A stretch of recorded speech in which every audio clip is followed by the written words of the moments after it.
Now, here's a mystery for you. Several million people seem to have gone missing from the capital. For the first time in 20 years, the number of passengers using the tube has fallen.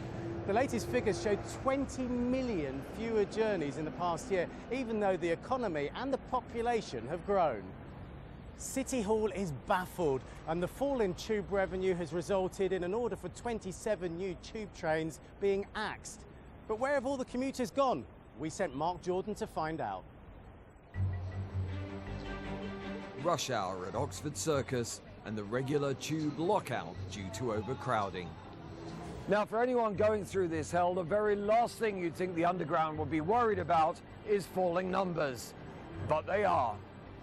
For the first time in 20 years, tube passenger numbers have fallen. 384,000 fewer journeys each week. And all just months before Crossrail opens.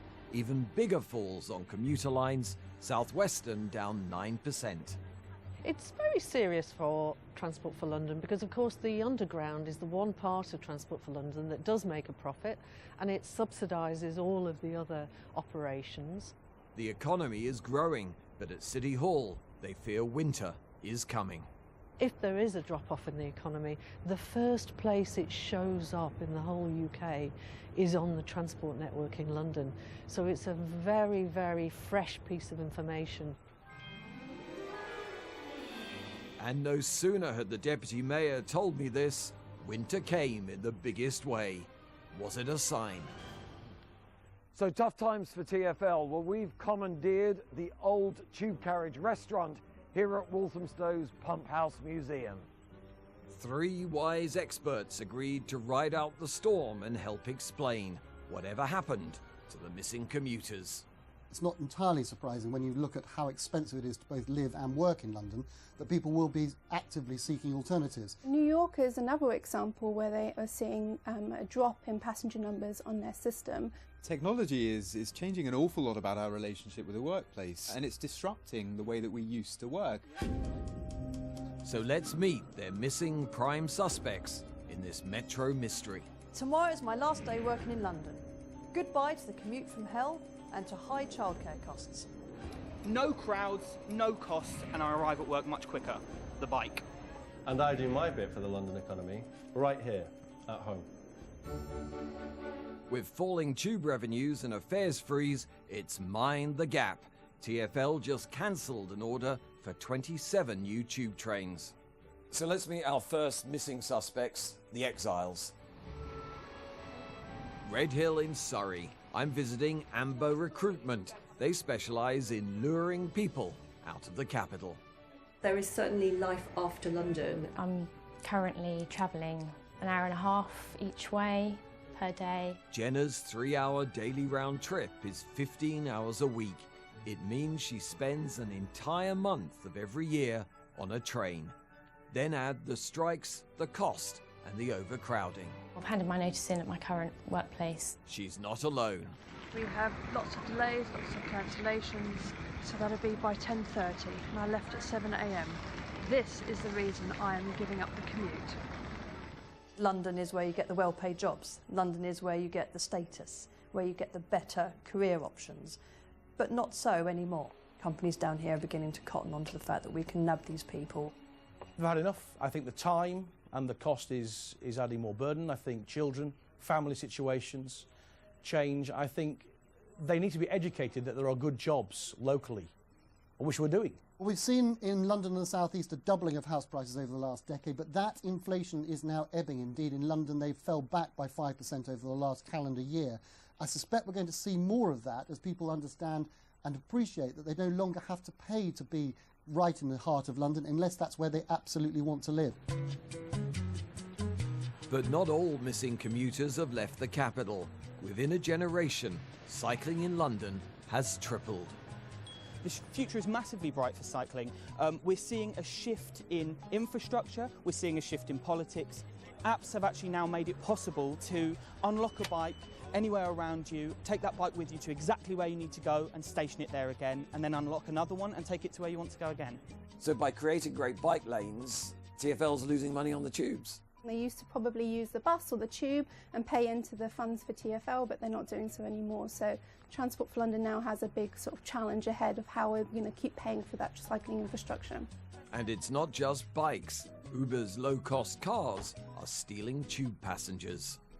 I want to move across London. What do? I get my phone out and then I either call up an Uber and know exactly when they're going to come. They're going to come exactly to my location. It's really convenient. Or I can look for a bike. It's really changed the relationship that we have with these modes of transport. And of course that's having a profound impact on people's relationship with public transport. So there's something of a contradiction for TfL, isn't there? They're both regulator and competitor. For TfL, this is a big problem. We as consumers are saying we want to use these new modes of transport. We don't want to have to rely on these old modes of transport. Only time will tell if TfL relicense Uber. City Hall says off-peak tube travel is down most. If you look at the rise in delivery vehicles in London, which has been huge, so many people use the internet now rather than actually go out and walk around the shops. Maybe a 5% drop-off in shopping, and we've seen something like a 2% drop-off on the tube. But home has also become the workplace. A decade ago, broadband speeds typically at 2 megabytes per second. I've just had the latest upgrade from BT that's taking me at over 50 megabytes per second. I can do everything I used to have to do in town now from the comfort of my own home. Brick Lane, and I've been invited to the monthly meeting of the Hoxby Collective. These lawyers, advertisers and business advisors usually work alone from home because they can. I was commuting 450 miles a week. I think it allows me to fit my life around my work rather than the other way around. The reality of making it happen is so small, it's so easy to do. The technology and the systems are there, but the impact on people's lives is monumental. I'm both more productive and happier. The Hoxby way is to love what you do, so that is to work under your own terms, with your own work style, in the way that suits you best. Most of us love the idea of working from home, and increasingly bosses, like at this architectural firm, are realizing it's good for business.